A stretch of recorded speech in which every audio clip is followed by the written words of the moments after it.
Welcome back to the channel. In today's video, I'm going to talk in a little bit more depth about our pot filler and how and why we used that instead of a traditional tub spout. So when you're working with a deep soak tub, and that's what we've got here in our upstairs bathroom, if you're interested in checking out a couple of videos where I just give a recap of our bathroom remodel, go check those out in the description below. But I've had a lot of questions around the pot filler and if it actually works as well as a normal tub spout and how we actually went about installing this in comparison to a tub spout. So that's what this video is for, to give you guys a little bit more information around how we went about putting the pot filler in instead of a tub spout. So again, with a deep soak tub, you've got only a few options when it comes to a tub spout. So obviously we could have just skipped the tub spout and done the shower head, but one of the reasons behind a deep soak tub is being able to take a bath. You don't want to have to fill it with a shower head. That just doesn't make a lot of sense. So that being the case, you have a couple of options. So you can do a floor mounted tub spout, and sometimes you can get those with a handheld shower piece on it. And so that would sit right on the floor. The tub spout would overhang the tub, and then sometimes there's a handheld shower piece. And that's fine, but we wanted to be able to have a stand-up shower in this tub, and so that option doesn't really work.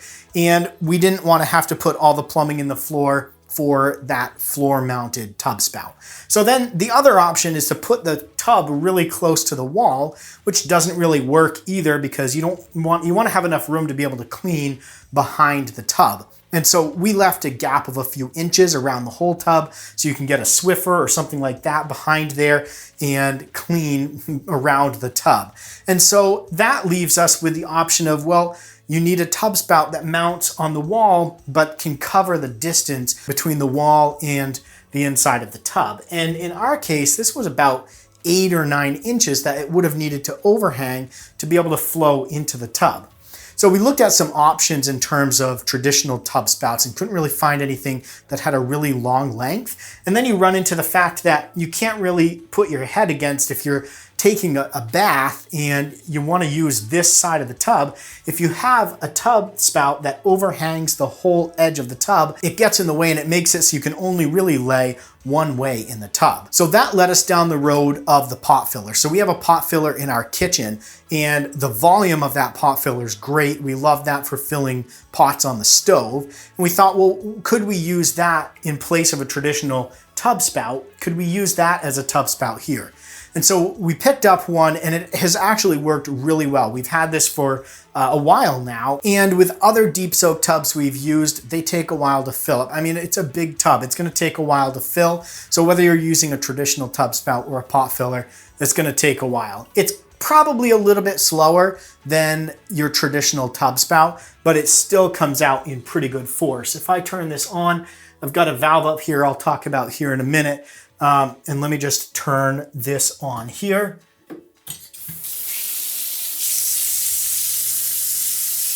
So you can see there, the water pressure is pretty good. And what's nice about the pot filler is when you're done with it, it folds right up to the wall. And so you can actually use this side of the tub, unlike having a traditional tub spout. So it gives you that reach. It can slide and fold right up against the wall there. And I like the look of it a lot better than a traditional tub spout. So one other thing we ran into here is that the tub spout, because it does restrict the flow of water just a little bit, we found that if we didn't put a shutoff valve up here on the shower head, and I turn this on and then turn this fully on, and then if I didn't have a shutoff here, so I open that up, you'll notice that I get a little water coming out of the shower head, even though I've got the tub spout fully on. So we added this very inexpensive, I think I got this off Amazon for under $10, a shutoff valve. It's gold, it matches fairly well, and it works perfectly. So when we want to use the tub spout or the pot filler to fill the tub, we just turn off the valve on the shower head and that kills all the water going to the shower head, pushes it all to the pot filler. So as you can see, you may not have that problem with a traditional tub spout because there's no filter or restriction of the flow like there is on a pot filler. You could take the screen out on the pot filler, but I tried that. It still restricted it just enough that it was coming out, and so it just made sense to put the shutoff at the top there. So just to recap from a functionality perspective, a little bit slower than a traditional tub spout, but really not that much slower. Definitely livable, and we're really happy with the way it works. Now, from a component perspective, we had the shower valve, so the things we bought to kind of get this set up. So we got the shower valve, and when you're looking at getting a shower valve, make sure you get one that has the tub component to it. So you can get a couple of different kinds of shower valves. You can get just the shower or a shower tub combo. Make sure you get the shower tub combo because that's going to give you an outlet at the bottom and an outlet at the top. So if you're familiar with a shower valve and how it works, you have the valve here, you've got your hot and your cold water here coming up from the floor. So those meet into the two sides of the shower valve. And then you have an outlet coming out the top. And if you get a shower tub combo valve, you get an outlet coming out the bottom as well. And then the two other components we bought were the pot filler and then this shutoff valve here that goes between the shower head outlet and the shower head itself. So those are the main components. And when you talk from a plumbing perspective, whether you're doing this yourself or you're having someone come in, the top and the bottom are pretty much the same, just reversed. So on the top, a normal shower is going to have that threaded elbow up here. So you're going to come out of here, whether it's soldered or PEX, and come out of the valve and going up to an elbow, and the elbow is going to be threaded so that you can then screw this adapter into it for the shower head, right? So that comes out from the valve up to the top to the height you want to have the shower head.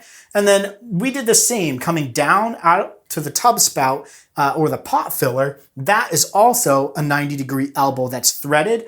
Our pot filler was a 1/2 inch input. So we did a 1/2 inch threaded elbow. And then we used a threaded nipple between that elbow and the pot filler. So I had to mess around with the length of the nipple, and I think I tried a couple of them. So you're gonna have to measure from the threaded elbow and then inside the pot filler, and then you're gonna have to compensate for the tile, the backer board, all of that between that elbow and the pot filler. So you're gonna have to do some measurements with whichever pot filler you're using, and then you're gonna have to set that elbow in so you can use like a 2 or a 2.5 inch nipple to connect the pot filler to the threaded elbow. So you've got the threaded elbow and then you've got the pot filler, and that nipple spans the gap between the wall basically. So you have a hole through the tile, and that nipple threads into the elbow that goes down from the valve, and then the pot filler mounts to the wall and screws onto that threaded nipple, and that spans the gap between the elbow and the pot filler. Hopefully that makes sense for those of you who aren't as familiar with plumbing, but that's kind of the components you need there. I think that was the trickiest part of this whole thing, was actually getting the nipple length correct. The other kind of difficult piece was the pot filler has 4 mounting screws behind this plate here, and you actually mount that so when this is sticking out fully, you don't have all of that pressure just on the nipple. So it's actually mounted with 4 screws here. And so it took a while, but I had to drill through the porcelain tile. I didn't compensate for that in the original hole size that I cut inside the tile.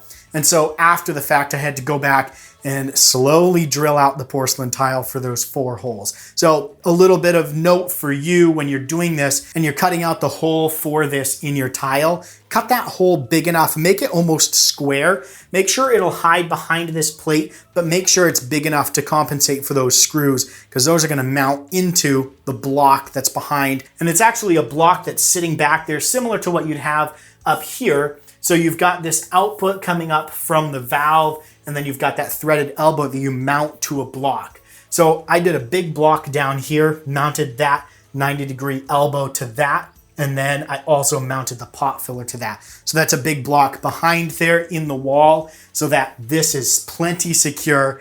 Not that you're gonna hang on it or anything, but it's definitely secure. So those are just a couple of things that I would recommend you kind of plan ahead on, is making sure you compensate for those mounting screws, and then making sure you get the nipple size right. Those are gonna be the 2 biggest things with this, but otherwise, very straightforward, and we love the way this works. If you've got specific questions around the pot filler and how this all works together. Maybe you've got a different scenario than we've got here. Throw that in the comments below. Or if you've done this before and you see something I did that you're like, no, if you did it this way, it would be way easier. Put that down there as well, because it's great for this community to be able to read the comments and get some additional tips and hints on top of what I've said in this video. I just did it this once, but if you've done it before, maybe you've got some additional tips there too. Thanks for watching. Don't forget to hit subscribe and like this video if you found it helpful, and I'll talk to you guys later.